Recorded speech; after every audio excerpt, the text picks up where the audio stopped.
By 325 BC, Alexander had extended his borders almost 3,000 miles from Greece in the west to modern-day India in the east. Alexander's army may have been a wrecking machine, but the legacy his empire left in its wake was a new Greek world. Alexander's strategy for ruling conquered nations included both accommodation and assimilation. He often left soldiers behind to marry local women and act as officials in his growing empire.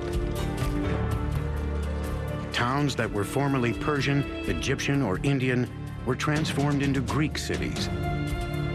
It was an invasion of ideals that formed a hybrid culture that became known as Hellenism. So definitely there are striking parallels with what's going on today, in our today era of globalization. Today we have a common language, which is English, is the language of trade. After Alexander the Great, you have people who have adopted the Greek customs and the Greek language. Hellenism was built on city life, and nowhere did this expansion of Greek domination show up more so than in city planning.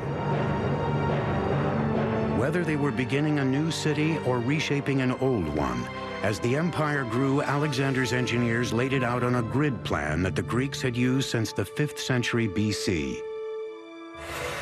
The grid plan, which was used in these cities, was a symbol of order.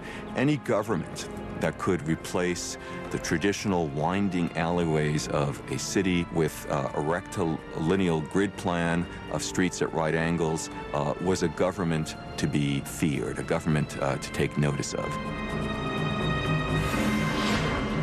Alexander's campaigns in Asia Minor would create a new world order. Today we call it Hellenism. If you lived in a city conquered by Alexander, you lived in a Greek city. This is an example of such a city. It's called Pergamum. 2,000 years ago, Pergamum would have had all the elements of a Greek city: agora, temples, gymnasium, theater.